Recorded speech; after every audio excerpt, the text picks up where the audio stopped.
Attention, cette vidéo traite du merveilleux univers de l'horreur, du gore et de la terreur sous toutes ses formes. Par conséquent, et même si elle n'a pas pour but de choquer, elle peut heurter les personnes sensibles. Cette vidéo est donc recommandée à un public averti. Nous devons également de vous mettre en garde car elle peut contenir quelques spoilers. Ah non, là c'est full spoiler. Navré des steaks cachés, je vais divulgacher grave de chez grave. Et son langage y est parfois peu châtié. Vulgaire, somme toute. Juste un poil de cul, rassurez-vous. Bon visionnage. Bienvenue à la boucherie du culte. Moi c'est Ginette, cocktail. Votre bouchère que j'espère préféré. Qui ai-je pour vous? Quoi? Du culte? De l'horrifique? Eh ben que... Allez, bonne fête, bon Noël, hein, pour ceux qui fêtent, et puis pour les autres, ben bonne année. Ah, ça je prends pas trop de risques. Allez, générique. Ah oui, on attaque direct parce que c'est encore un gros morceau que je vous réserve sous mon sapin. Noël. J'espère qu'il va pas nous ennuyer, c'est toute la vidéo l'autre. Générique.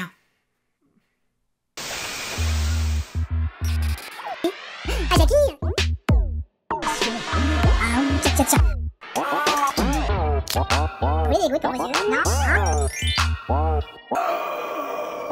Sam. Ah ben les folles. Oh, la conclusion.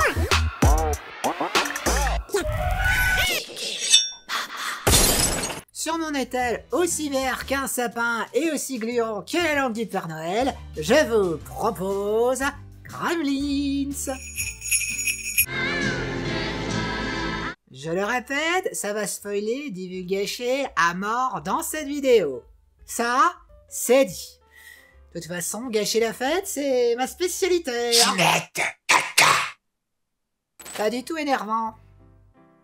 Ensuite, je suis parfaitement consciente que ça va être très difficile de ma part de vous faire découvrir grand-chose sur ce film, tellement il est connu, reconnu, on en parle sur internet, il y a des vidéos à foison, c'est pas moi qui vais... Mais ça va pas m'empêcher de le faire.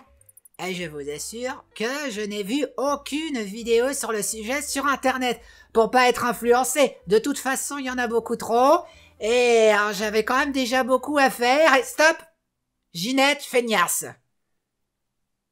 J'attaque avec une petite confidence. Eh ben en fait je voulais faire le 2. Si, carrément zapper le 1 et faire directement le 2. J'aime beaucoup le 2. Mais forcé de reconnaître que le numéro 1, niveau Noël, il tape très fort. Je me devais donc de parler du premier d'abord. Puis c'était marqué dans mes entrailles de poulet. Enfin ça c'est une autre histoire. Oh bah chacun ses hobbies. Bonjour l'équipe technique, ça va bien? C'est... bon Noël. Oui alors on filme ça un petit peu en avance. Mais j'ai tellement hâte d'entendre ça toute la journée à la boucherie. Un délice. Oh, bah bien le bonjour ma petite dame. Mais oui, bon Noël. Alors, je vous mets le reste. Attention, hein, faut pas trop le mettre dans le traîneau, hein, parce que ça pourrait rancir, après ça va sentir. Ouais, bon Noël. Bon Noël, ma petite dame. Oui, bonjour. Oui, alors je vous mets le surplus. Oui, ça peut rancir. Bon Noël, aussi. Eh bien, bonjour monsieur. Oui, oh, bah je vous mets le surplus aussi. Attention, là, du traîneau, les trucs, ça risque de rancir ton cul. J'ai trop hâte. Merci équipe technique pour le chapeau. Ben, j'avais strictement rien qui fasse Noël. J'ai une robe en placenta, j'ai un manteau en peau de chat, j'ai beaucoup de AliExpress. Je me demande qu'est-ce qui est le pire. Mais alors, Noël, rien du tout. J'ai même pas une petite culotte avec écrit ça sent le sapin. Rien. Pardon, tu disais l'équipe technique. Ça vient de quoi, Gremlins? Ah, direct. On n'a même pas le temps d'imprimer le menu des fêtes, que toi t'es déjà en train de vider la dinde. Bon, on va demander à la petite voix. Quel impatient. Elle est là, la petite voix. Elle est là, la petite voix. Oh, Comment que ça va? Ça, oh, oui, ouais, tout à fait. Et puis toi, les fêtes?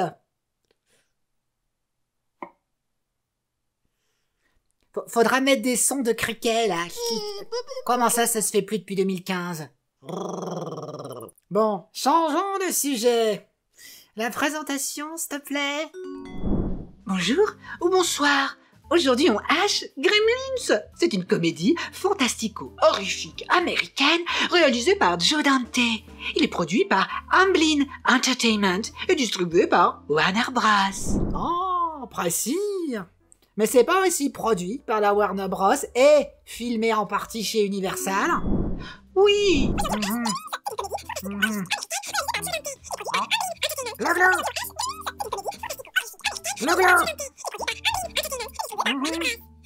Oh, par contre, attends, je mets le haut-parleur.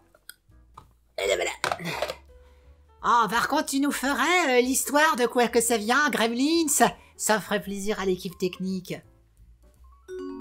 On pense que le mot gremlin trouve son origine pendant la Seconde Guerre mondiale, au sein de la Royal Air Force britannique.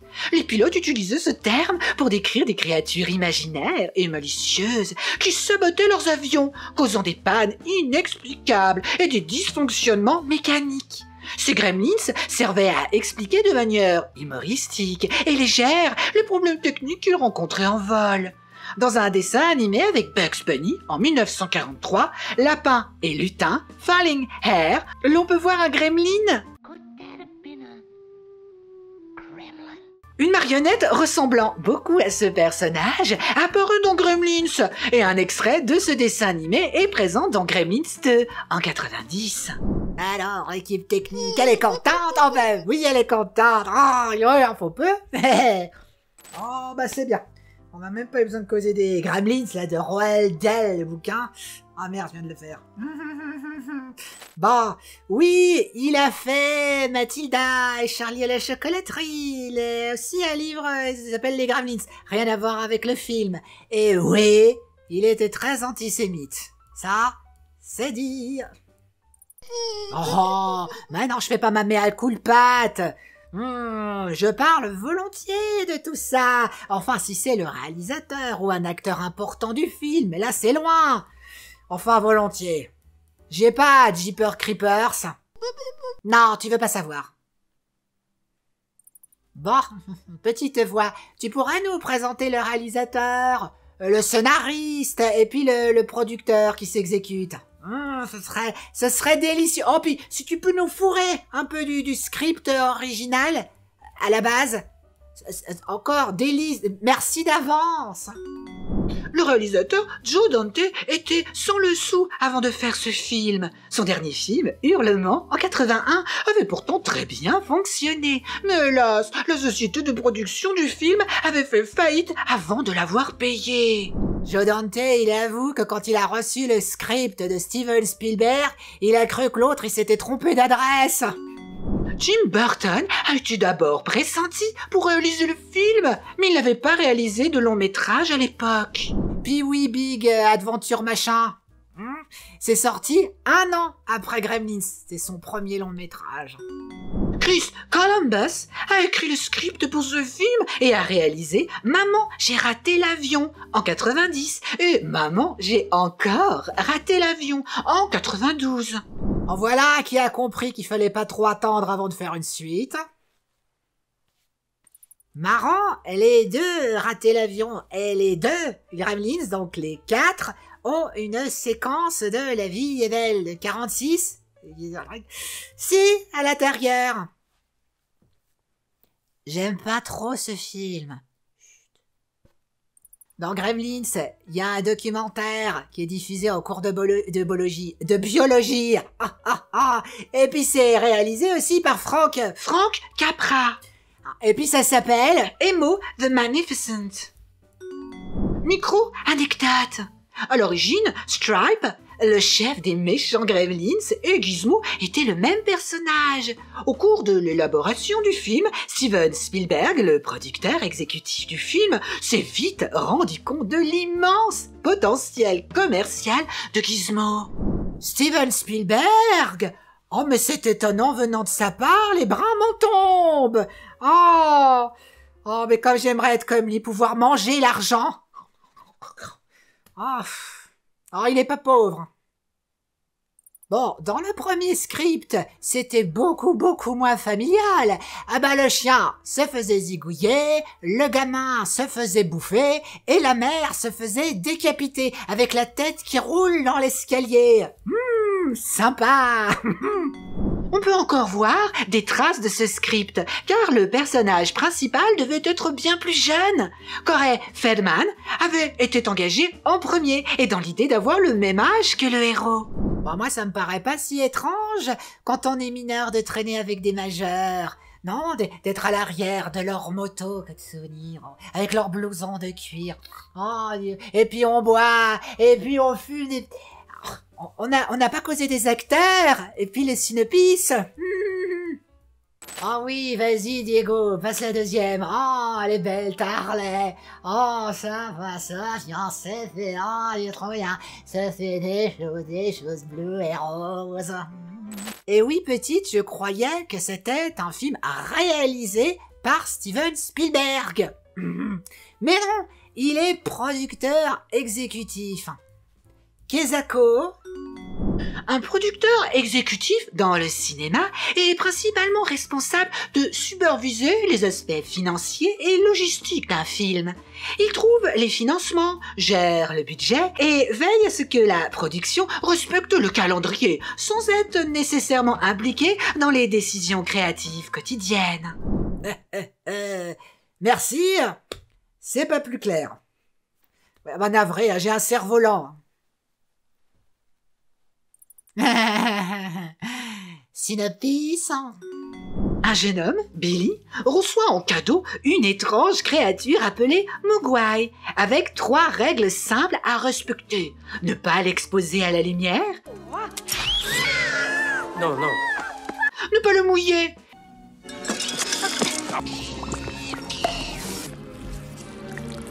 Et ne jamais le nourrir après minuit. Ce sont les Mogwai. Leur a donné à manger après minuit.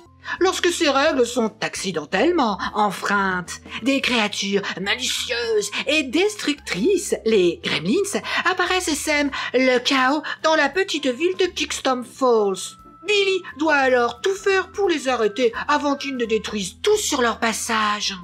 Ouais. J'aurais pas résumé la chose de cette façon, mais faut bien dire, c'est un film un petit peu étrange, avec beaucoup de personnages.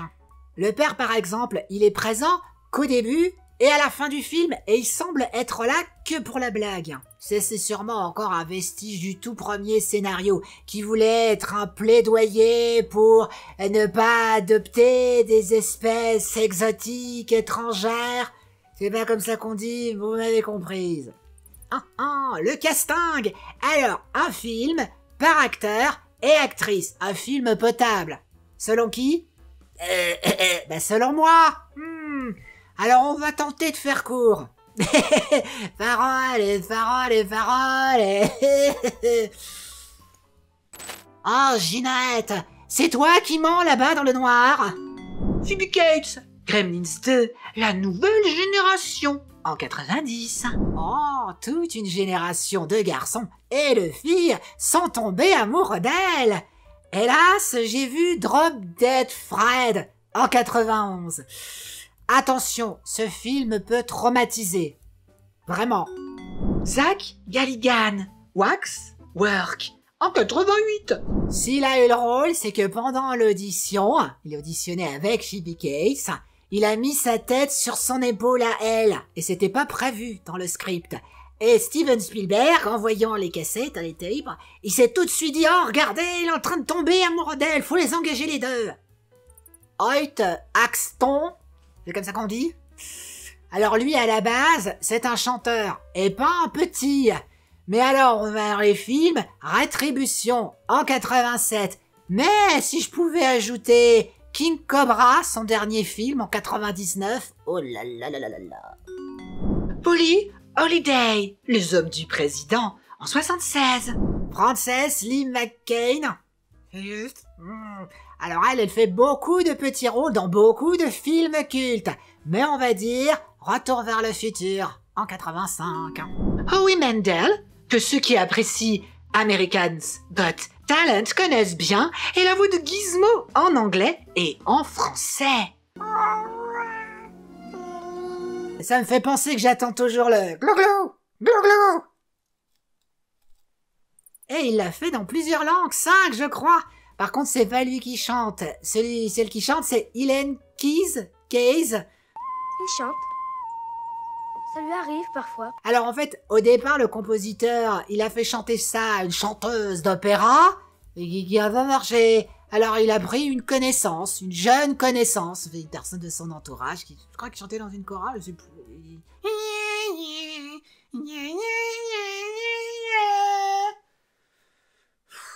Regarde. Dick Miller est un grand habitué des films de Roger Corman. Il avait déjà joué dans La Petite Boutique des Horreurs, la version de 1960, avec Jackie Joseph. Oui, Jack Nicholson, il joue dans ce film, et parfois même apparaît en grand sur la pochette pour vous faire croire qu'il est... Mais il fait juste une apparition dans le film. Ce qui est drôle avec ce film, c'est qu'il est dans le domaine public, je crois, parce qu'on peut le voir en intégralité dans Wikipédia. Je savais même pas qu'il y avait des films entiers dans Wikipédia. Avant que les gens s'étonnent de voir ces personnages présents dans le numéro 2, on le dit qu'ils survivent à la fin du film dans le numéro 1. Nous avons pu parler à un certain monsieur Murray Fedor. Corey Feldman a une très grande carrière parsemée de films cultes. Mais pour rester dans la thématique, Vendredi 13, chapitre final, en 84. Mais pour une fois, je veux ajouter un autre film. Génération perdue, en 87. Oh, ça va. Du moment que c'est pas les Goonies. Je suis navré, c'était les Goonies, un de mes films préférés quand j'étais môme. Si, je l'ai revu il y a peu. Ah, il a pris un petit coup de vieux, vraiment. Ginette, vieille. Judge Reinhold a également connu une grosse carrière. Il est surtout connu pour la franchise Le Flic de Beverly Hills, qui commence en 84. Mushroom! Ben quoi? C'est un des acteurs les plus incroyables qu'a jamais vu Steven Spielberg. Ah, il le dit, hein, c'est le meilleur acteur avec qui j'ai eu l'occasion d'avoir travaillé. C'est pas très français, mais vous voyez, hein. Je veux bien que le dresseur, il est bon. N'empêche, le Mushroom, il réagit vraiment aux marionnettes comme s'ils étaient vraiment là. Il est tellement chou avec Gizmo et on a vraiment l'impression qu'il adore son partenaire. Oh, c'est trop mignon. Oh, gloire à Mushroom, gloire à Mushroom, gloire. Certaines scènes ont été ajoutées et conservées juste parce qu'il était trop bien dans la scène. Si, oui, le film.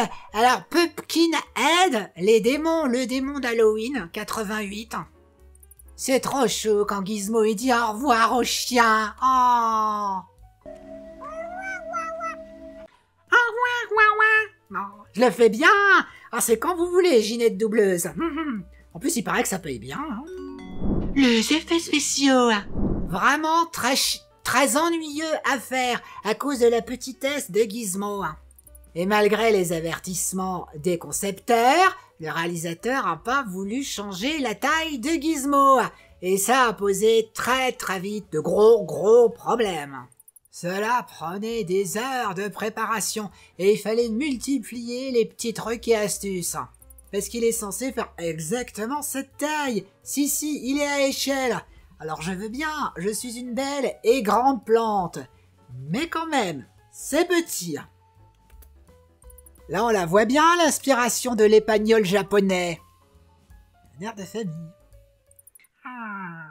Oh bah, tu peux bouffer la terre entière, je te garde. C'est, vas-y. Il y a des écoles pas loin en plus, fais-toi plaisir. Gizmo était tellement horrible à animer, vu sa taille, que l'équipe a pu voter pour une liste des choses horribles à faire à Gizmo. Cette scène de torture a donc été ajoutée pour faire plaisir à l'équipe. Oh, tu rêves de faire une liste comme ça, toi? Ouais, bah alors rêve pas trop, hein. En plus, tu m'animes pas en me mettant la main La dans couleur de Gizmo a changé en cours de route et il a fallu refaire le pelage des marionnettes de brun à blanc et brun, inspiré du chien de Steven Spielberg. Vu la petitesse de Gizmo, il a fallu faire une tête différente pour chaque expression et alterner avec des gros plans pour utiliser une des deux marionnettes bien plus grandes. Je cause pas souvent du temps que prend à faire un film. Dans le monde de l'horreur, en règle générale, c'est très court. Prenez la petite boutique des horreurs dont on a parlé avant la version 1960. Le film a été tourné en 8 jours. Bon, là c'est un cas extrême. Ah, quand même. Gremlins, c'est environ 7 mois de pré-production, 5 mois de tournage, pour plus d'1 an de réalisation au total, donc.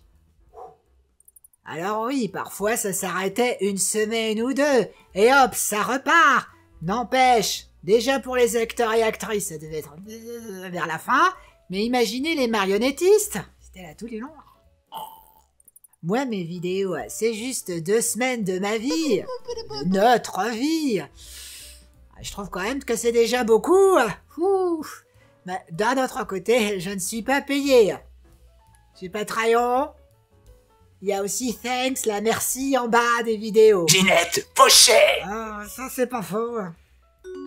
Le cocon sont grandement faits en latex, qui n'est généralement pas utilisé pour ce genre d'effet, mais comme l'équipe était très en retard... Ah bon? Même en Blu-ray restauré, c'est top! Les Super Gremlins, les marionnettes les plus complexes du film, étaient constituées de 69 câbles. Dans la scène du cinéma. Bon, il y a de l'incruste. Mais au moment de cette scène, il possédait quand même une centaine de marionnettes. On devait fouiller les coffres de toutes les voitures de l'équipe chaque jour pour vérifier qu'il n'y avait pas eu de vol. Ah ça, c'est du stop motion. Et le réalisateur, il voulait faire tout le film, ou quasi, en stop motion. Très mauvaise idée. Mais décidément, en CGI, je pardonne moins. Puis c'est tout aussi moche. La lame vient de l'autre côté du mur. Des centaines de litres de nitrogène liquide ont été utilisés dans cette scène. Le nitrogène, quand il entre en contact de l'eau plus chaude, se transforme instantanément en gaz. Pardon? Oh mon Dieu, en gaz! J'ai lu trop vite! Se transforme instantanément en gaz! Oh bah non, c'est merveilleux! Pour une fois, c'est pas moi qui fais la boulette! La musique! Encore navré! Jerry Goldsmith! Je dois en dire plus? Basic Instinct, Alien, Rambo, c'est lui! Et Mulan! Quel est donc ce mirage, cette image sans visage? Pourquoi me rêver? La musique est juste incroyable de bout en bout. Merveilleuse, on peut difficilement faire mieux.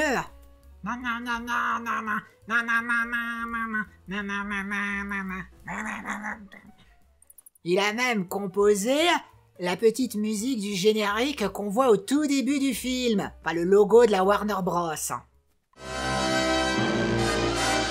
Avant ce film et pendant des années, c'était ça. Et après ce film, la Warner Bros, ils ont compris et ils ont gardé le vieux logo à chaque fois. La musique a été composée en pré-production du film et le réalisateur qui s'est rendu chez Goldsmith pour écouter les essais au piano n'était vraiment pas convaincu. Mais connaissant la réputation du compositeur, il a préféré garder ses doutes pour lui et n'a rien dit. Oui, la musique ça fait un peu cirque. Mais faut dire ce qui est, les Gremlins. C'est des clowns. Micro, anecdote, caméo. Jerry Goldsmith apparaît dans le film, ainsi que Steven Spielberg, qui avait une blessure au pied, d'où le fait qu'il soit dans un fauteuil. Sur son écran, il regarde Poltergeist. Il y a également un sosie de Joe Dante, et la machine à voyager dans le temps disparaît ensuite. Robbie le robot, eh ben c'est le vrai. Et c'est le même doubleur. En anglais, bien sûr. Chuck Jones fait également une apparition dans le film. Il est le producteur et réalisateur de nombreux dessins animés de la Warner Bros. Il y a pas mal d'extraits d'autres films dans le film, et ça fait souvent miroir à ce qui va se passer dans le film. Bon, le Orphée de Cocteau que mate le xénophobe Fuderman, je vois pas trop. Dans le film Orphée de Cocteau, Orphée et Eurydice sont un couple uni, mais l'attitude d'Orphée change du tout au tout après sa rencontre avec la mort. Oui, vous saviez sans doute déjà tout ça, mais on adore faire péter répète à la bouche ridicule. Doublage. Oh bon. Oh, très très bon. Et je ne crois pas qu'ils ont refait un doublage depuis. C'est même un poil plus drôle en français, plus enfantin. N'empêche, bravo ce doublage. Je n'ai pas trop le temps de m'attarder sur le doublage. Les doubleurs, je t'ai une personne. C'est pas au hasard, c'est que je l'aime bien. Arlette Thomas, qui double la mère. Non, absolument non, ça marche bien, mais j'étais dehors au moment où tu as appelé. Et qui double également Titi. Calimero. Tartine, je vais me régaler. Shirley MacLaine. Parole de sorcière. Et Madame Patate dans Toy Story 2. Vous savez quoi, mes petits monstres verts qui bouffent à pas d'heure? Il est venu le temps, il est venu le temps. De quoi? De cul de con, de quoi? Il est venu le temps. Des 4. Anecdote pour briller dans les dîners et pas se faire bouffer. Numéro 1. Lieu de tournage. Là, on parle du fameux décor Courthouse Square, à la place du palais de justice, dans les studios Universal à Universal City. Surtout connu pour Retour vers le futur, of course. Mais il a été beaucoup utilisé dans de nombreux films cultes. Et des séries aussi. Et pas forcément des films Universal, non, un autre studio peut louer la chose. On a pu le voir dans The Monster Squad, Elvira, maîtresse des ténèbres, la série Dr. Queen, femme médecin, la course aux jouets, Batman et Robin, la série Buffy contre les vampires, et même récemment dans Maxime. Ce n'est qu'un petit échantillon. Numéro 2. PG-13. Indiana Jones et le Temple Maudit est sorti la même année que Gremlins et les deux films sont la raison de l'ajout de la catégorie PG-13 aux États-Unis. À l'époque, l'âge conseillé d'un film sautait de PG, c'est-à-dire que les enfants de moins de 10 ans devraient être accompagnés d'un adulte sans que cela soit obligatoire, et R, où les moins de 17 ans doivent obligatoirement être accompagnés d'un adulte. Puis il y a encore le NG-17. 17.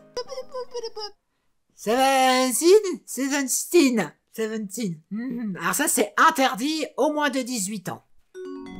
Les deux films ont posé de nombreux problèmes pour son cœur arraché et le repas de cervelle de singe pour l'un et les 3 morts de bestioles dans la cuisine pour l'autre. Ce qu'on sait moins, c'est que c'est Steven Spielberg, impliqué dans les deux films, qui a suggéré à la MPAA, la Motion Picture Association of America, de régler le problème et trouver une solution. Pour le pire, diront certains. Pourquoi on en cause, voire on recause, pour ceux qui suivent la chaîne, c'est que c'est important. Les studios américains ne s'intéressent principalement que au marché américain. Il faut absolument que le film marche vite et très bien dès le début chez eux. Parce que c'est là qu'ils gagnent le plus de pognon. Plus le temps passe, plus c'est les salles, enfin les distributeurs, qui se prennent la marge. Sans oublier qu'il y a aujourd'hui 3 box-office. Le domicile, pour les films américains, le plus lucratif, le mondial, bien moins intéressant, et le chinois, le moins intéressant. Mais ça peut permettre de sauver les meubles, vu la population. Il arrive très très régulièrement qu'un film soit massacré pour élargir son public. N'empêche, dans l'horreur, c'est quand même très dommage. Ah bah oui, on l'aime bien, le gore, c'est quand même un truc en plus.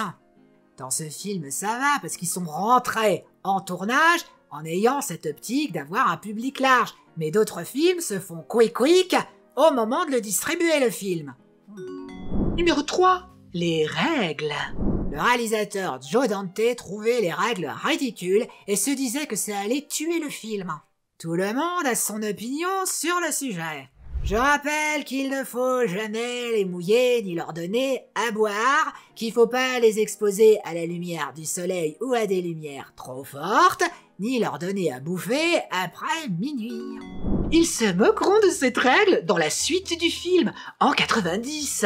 Moi qui fais les règles. Voyage en avion, avec le décalage horaire, il va toujours être minuit quelque part. Moi, perso, c'est l'eau. Non mais ça boit pas, même à rien. C'est vraiment des aliens, hein, en fin de compte. Ah bah oui, quand même, hein, les cocons, ça ressemble beaucoup. Il y a une scène coupée qui explique qu'ils peuvent boire autre chose. Scène qui a disparu, mais il paraît qu'elle existe. Et pourquoi ils s'en pètent des millions quand ils tombent dans l'eau? On va dire que c'est magique, et quand un truc est magique... La règle pour l'obscurité. Alors c'est marrant parce que la scène à la fin, là, où le Stripe, il crève, ça rappelle un petit peu Dracula, avec Christopher Lee, qui jouera dans le 2. N'empêche, laisser les monstres dans l'obscurité, c'est surtout un truc pour pas qu'on voit les défauts. On voit pas les capes qui dépassent, on voit pas les marionnettistes, on voit pas la main du yard. C'est bien, c'est pratique pour camoufler les trucs. De nos jours, c'est un petit peu le problème inverse. C'est-à-dire que c'est plus difficile à faire l'obscurité en CGI. Numéro 4. En vrac. Ouais, on balance des trucs que je savais pas où foutre. Ginette, nul. C'est le surplus gratuit, le cadeau bonus, l'usufruit. Et qui la bouchère? Très connu. Oui, il fallait pas casser ce truc parce qu'il coûte très très cher. Puis il paraît qu'il fallait passer l'électroquide. Ils auraient pu s'ils avaient touché les deux côtés ensemble. Mais n'empêche qu'elle touche les deux côtés de la fenêtre. Donc je pense qu'à mon avis, c'est surtout que ça coûtait très cher, l'enseigne qui a... Ça, c'est un hommage non prévu dans le script à la Sacre à la tronçonneuse. Ça, c'est un clin d'œil à un autre film de Joe Dante, Hurlement, en 81. Au début du film, on peut voir une voiture accidentée de la marque AMC. Gremlin, dont le logo ressemble étrangement aux Gremlins du film. Et voilà, c'est la fin des anecdotes. De la part de moi, Ginette, de l'équipe technique et de la petite voix, je vous remercie beaucoup de votre attention. Les versions. Censure. Il y a eu de la censure? Pas vraiment. Il y a eu une campagne des studios pour supprimer le long speech de Phoebe. Faire du feu dans la cheminée, et c'est là que j'ai remarqué l'odeur. Rien n'y a fait, le réalisateur y tenait, sans même essayer d'impliquer Steven Spielberg. Il n'a pas changé d'avis. Selon moi, c'est une scène géniale et absurde qui rend le film encore plus bizarre qu'il n'est. Cette scène va être merveilleusement moquée dans le deuxième. Et un chapeau qui ressemblait à Lincoln. Chérie, je ne crois pas qu'on ait le Sauf temps son d'écouter ton... Ils ont dû refilmer la scène du micro-ondes. C'était bien trop gore la première. Encore une autre scène dans la catégorie jamais montrée, la mort du professeur. Ils ont filmé une première scène avec le professeur qui avait des tonnes de seringues dans la tronche. Si. Trop violent, trop gore. Alors ils ont supprimé et lui ont juste mis une seringue dans la fesse.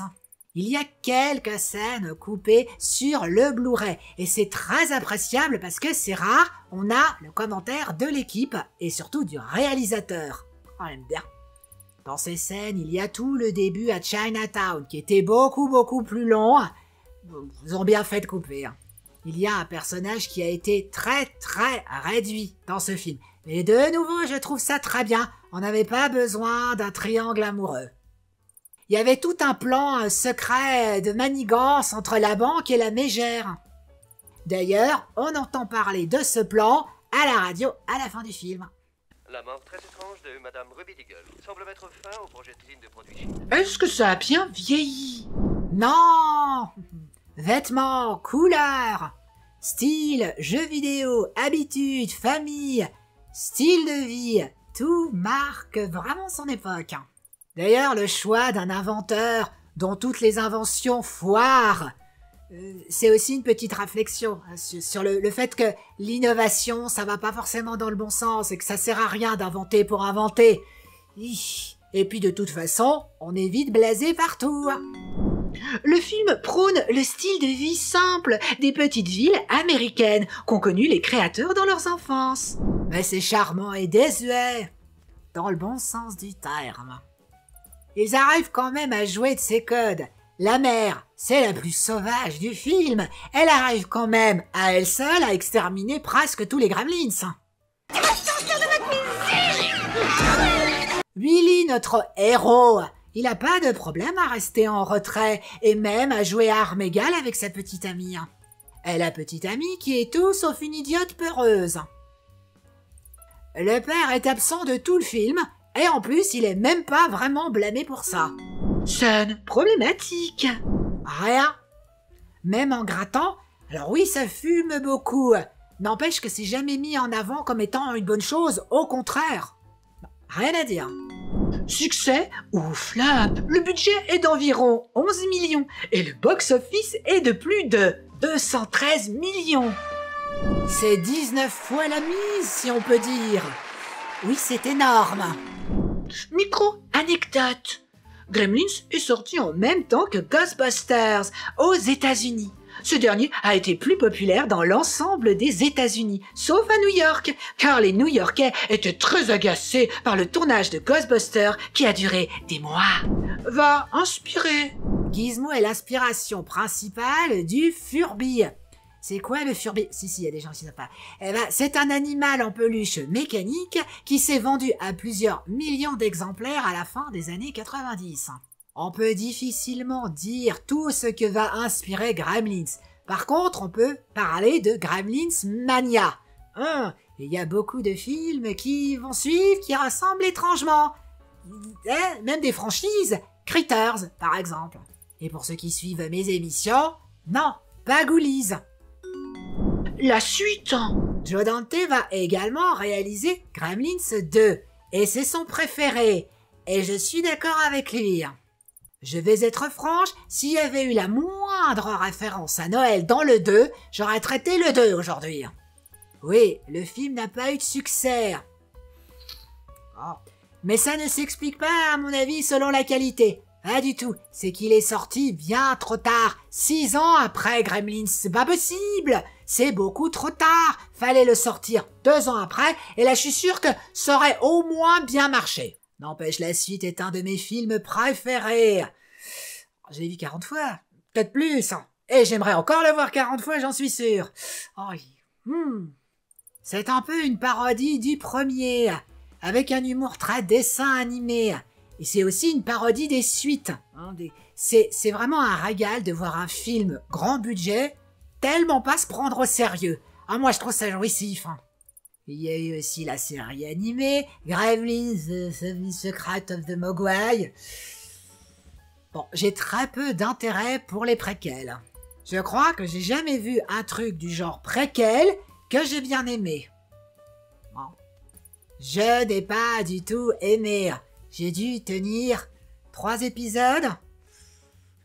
On va dire que je suis pas la cible. Pourtant, j'avais vraiment envie de l'aimer, cette série. Merchandising. Non, on va même pas tenter de faire une liste. C'est pas possible, c'est immense. Et en plus, ça mitraille encore aujourd'hui. Pour un film d'horreur pour enfants, c'est sûrement un des plus grands phénomènes des années 80. Je dis bien film d'horreur pour enfants.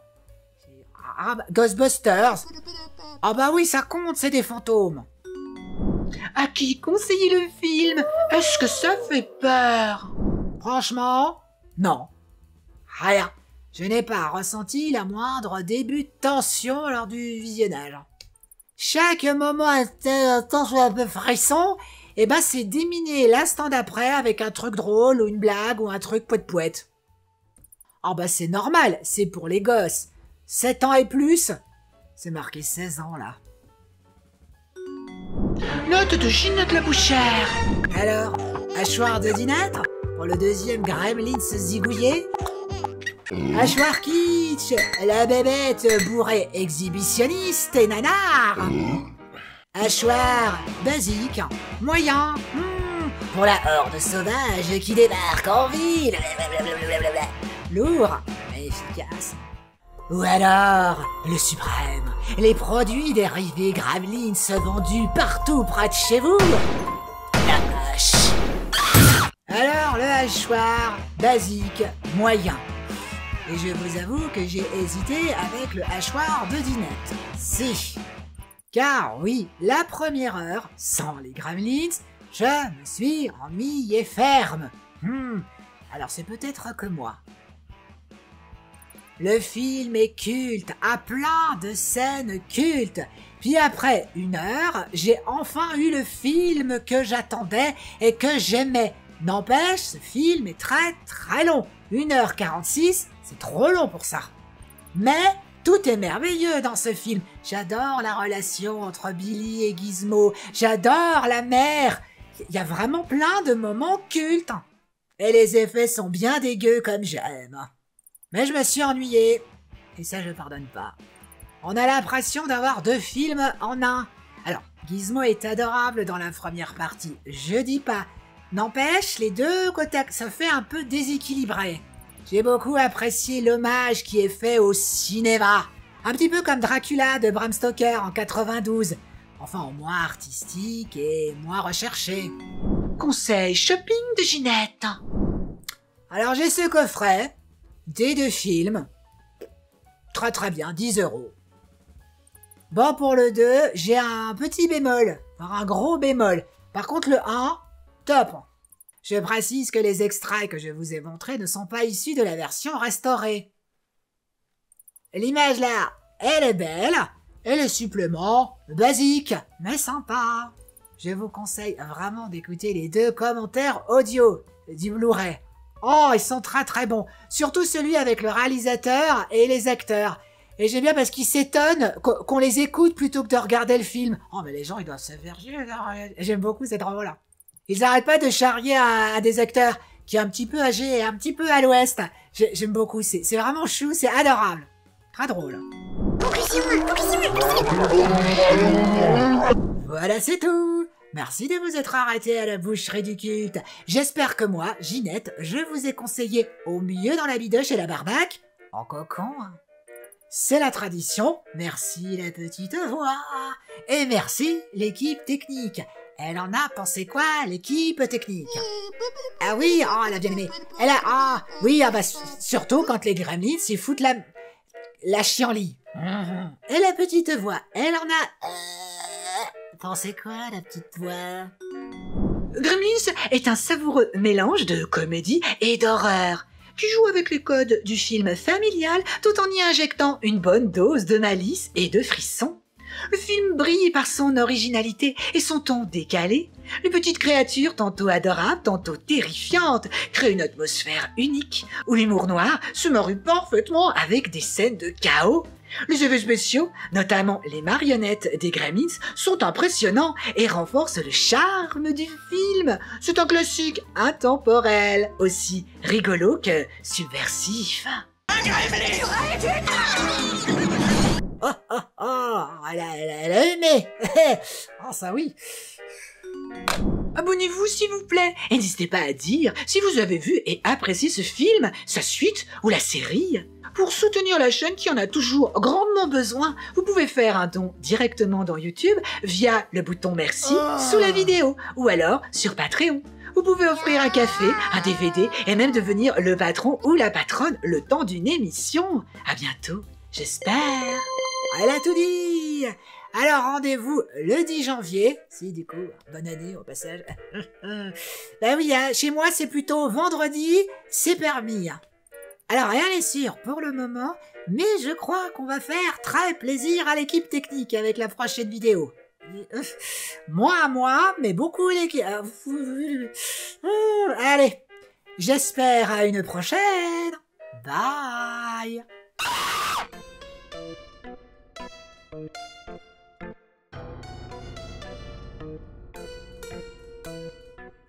Oh, on a tout. Oh, c'est parfait. Longue émission. Oh, j'ai les rideaux qui collent aux fenêtres. Oh, quoi? Pourquoi moi je fais quoi à Noël? Bah rien. Et j'adore.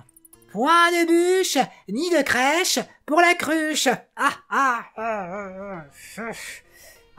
N'empêche, moi c'est nuggets de poulet avec son lit de ketchup et la forêt noire sans kirsch. Mais par contre, le tout bien inondé de bière. Et je vais me mater The Craft ou Practical Magic ou les sorcières this week. J'ai pas encore décidé. Hein. Et puis alors Dodoto avec mon avec un thé chaud. Et puis quoi? Tu demandais ça par pure politesse.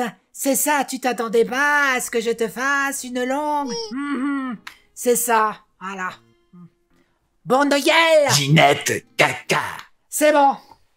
Je vais te le micro-wander, le xénomorphe du pauvre. Viens là. Tu vas en bouffer du hou par tous les trous.